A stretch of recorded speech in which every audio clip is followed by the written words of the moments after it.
तो चलिए इसमें सीधे उतरते हैं। इस विश्लेषण में हम एक ऐसी कहानी और उसके तथ्यों की गहराई में जाएंगे जो पहली नज़र में एकदम आम लगते हैं, पर यकीन मानिए उनके पीछे का सच किसी को भी बुरी तरह से चौंका सकता है। इस विश्लेषण के जरिए बूम्सविल नाम के एक शहर के सबसे अंधेरे और खौफनाक राज पर से पर्दा उठेगा। आखिर क्या होता है जब एक छोटे से शहर की शांति और एक बेहद प्यारी सी मुस्कान के पीछे कोई खौफनाक राज छिपा हो? साल था 1953। बूम्सविल नाम का एक बेहद शांत और खूबसूरत छोटा सा शहर, जहां लोग आपस में मिलजुल कर एक आदर्श जीवन बिताते थे। एक ऐसी जगह जो बिल्कुल परफेक्ट लगती है, जहां सब कुछ ठीक हो। पर क्या वहां वाकई सब ठीक था? ये सवाल अपने आप में ही बेहद डरावना है। पहला भाग, एक आदर्श पत्नी। इस कहानी की मुख्य किरदार हैं अनीता टके। पड़ोस में रहने वाले लोग उन्हें बस पूरी तरह से पूछते थे। वो सबकी इतनी चहेती थीं, हमेशा दूसरों की मदद के लिए सबसे आगे रहने वाली। एक ऐसी आदर्श हाउसवाइफ जिसके आसपास होने से ही लोगों को एक अजीब सा सुकून मिलता था। सबको लगता था कि उनसे बेहतर पड़ोसी तो कोई हो ही नहीं सकता। उनकी सबसे बड़ी खासियत थी उनकी खूबसूरत मुस्कान, जिसकी लोग कस्में खाते थे। लेकिन असलियत इससे बिल्कुल ही अलग थी। वो बाहर से जितनी प्यारी दिखती थी, अंदर से उतनी ही शैतानी प्रवृत्ति की थी।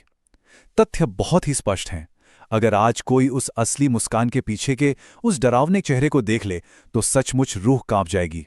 बाहर से एक आदर्श औरत, पर अंदर से एक ऐसी शख्सियत जो किसी के भी सोचे गए डर से कहीं ज्यादा भयानक थी। दूसरा भाग, लापता पति। अब इस स्लाइड के बारे में जो सबसे दिलचस्प बात है वो ये कि यहां से ये खुशनुमा लगने वाली कहानी अचानक पूरी तरह से एक अंधेरे रास्ते पर मुड़ जाती है। 6, एकदम ठीक सुना, पूरे 6। अनीता के इस शांत और आदर्श दिखने वाले जीवन से पहले उसके ठीक 6 पति थे। और सबसे हैरान और परेशान करने वाली बात यह थी कि ये 6 के 6 पति बिना कोई नामो निशान छोड़े बिल्कुल रहस्यमयी तरीके से गायब हो चुके थे। किसी को हवा तक नहीं थी कि वो कहाँ गए या उनके साथ आखिर क्या हुआ था। और फिर इस कहानी में आते हैं पति नंबर 7, जिनका नाम था फ्रैंक। शुरू में तो फ्रैंक की जिंदगी में सब कुछ ठीक ही चल रहा था, जब तक उन्होंने कुछ ऐसी बातें ध्यान से देखनी शुरू नहीं की जो किसी को भी अंदर तक हिलाकर रख दे। रात के खाने के वक्त एक बहुत ही अजीब सी चीज लगातार होती थी, जहां फ्रैंक ने नोटिस किया कि अनीता कभी भी अपना खाना सच में नहीं खाती थी, बल्कि वो सिर्फ उस खाने को खाने का दिखावा करती थी। वो बस खाना उठाती, मुंह तक ले जाती, पर कभी उस निवाले को निगलती नहीं थी, जो हर रात खाने की टेबल पर एक खोखले नाटक की तरह दोहराया जाता था। तीसरा भाग, एक भयानक खोज। जैसे जैसे वक्त गुजर रहा था, फ्रैंक के दिमाग में शक का कीड़ा और बड़ा होता जा रहा था। वो उन 6 गायब हुए पतियों के रहस्य और टेबल पर अनीता के उस अजीबोगरीब व्यवहार की कड़ियों को आपस में जोड़ने लगा था। कुछ तो था जो बहुत ही ज्यादा गलत था। और आखिरकार जो सच्चाई सामने आई वो किसी भी इंसानी सोच से बिल्कुल परे थी। अनीता सिर्फ एक आम कातिल नहीं थी। उसने अपने पहले के 6 पतियों की सिर्फ जान ही नहीं ली थी, बल्कि उनके शरीर के टुकड़े करके उन्हें पकाया था और वही मांस अपने घर आने वाले मेहमानों को डिनर में परोसकर खिलाया था। यही वो मुख्य वजह थी कि वो खुद कभी उस टेबल पर रखा हुआ अपना खाना नहीं खाती थी। चौथा भाग, मौत की दावत। और जिस पल फ्रैंक को इस दिल दहला देने वाले सच का पता चलता है, ठीक उसी वक्त घर की डोरबेल बज उठती है। मेहमान आना शुरू हो जाते हैं। अनीता बहुत ही प्यार से और उसी खूबसूरत मुस्कान के साथ सबको अंदर बुलाती है। सब लोग आकर डाइनिंग टेबल पर बैठ जाते हैं। माहौल बिल्कुल एक आम खुशनुमा डिनर पार्टी जैसा ही था, पर ध्यान दीजिए, फ्रैंक के दिल में मौत का डर बुरी तरह से घर कर चुका था।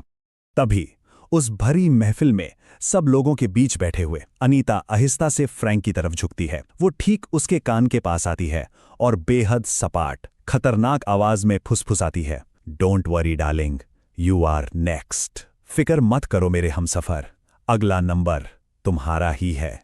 ये अल्फाज कानों में पड़ते ही फ्रैंक समझ गया था उसे अब निकलना ही होगा। वो तुरंत हरकत में आता है। वो बाथरूम जाने का झूठा बहाना बनाता है। वो वहां से तेजी से खिसकता है, किसी तरह उस डरावने घर से बाहर निकलता है, सीधा भागता है और आखिरकार पुलिस स्टेशन पहुंच ही जाता है। बिना एक पल गवाए वो सारी भयानक घटना पुलिस को बता देता है। 5वां भाग, खाली घर। फ्रैंक के इस अजीबोगरीब शिकायत को सुनकर पुलिस बिना वक्त बर्बाद किए तुरंत अनीता के घर की तरफ निकलती है। रास्ते भर बिल्कुल सन्नाटा छाया हुआ था और धीरे धीरे पुलिस की गाड़ियां उस खूबसूरत से दिखने वाले घर के ठीक बाहर आकर रुकती हैं। जैसे ही पुलिस अधिकारी दरवाजा खोलकर आगे बढ़ते हैं तो वहां सन्नाटे के अलावा उन्हें कुछ नहीं मिलता। पूरा का पूरा घर एकदम खाली पड़ा था। वहां ना तो अनीता थी और ना ही वो मेहमान जिन्हें खाने पर बुलाया गया था। सब के सब वहां से गायब थे। तो सबसे अहम बात यह है कि जब पुलिस ने इस खाली घर के निचले हिस्से यानी बेसमेंट की तलाशी ली तो वहां पूरा भयानक सच सामने आ गया। वहां उन्हें इंसानी जिस्म के कटे फिटे और बुरी तरह से क्षतिविक्षत हिस्से मिले। ये उन 6 गायब हुए पतियों की लाशें थीं और इस खौफनाक खोज ने फ्रैंक की उस डरावनी कहानी पर आखिरी मोहर लगा दी। तो इन सारे तथ्यों को देखने और समझने के बाद एक बड़ा और चुभने वाला सवाल हमारे सामने रह जाता है। हम अपने ठीक बगल में अपने ही पड़ोस में रहने वाले लोगों को आखिर कितनी अच्छी तरह से जानते हैं? एक मीठी मुस्कान और एक आदर्श पड़ोसी होने के मुखौटे के ठीक पीछे आखिर कैसा भयानक अंधेरा छिपा हो सकता है, ये बता पाना सच में नामुमकिन है। इस विश्लेषण को आज हम इसी सवाल के साथ यहीं समाप्त करते हैं। ध्यान रखिए, हर खूबसूरत चेहरे के पीछे का सच उतना खूबसूरत नहीं होता।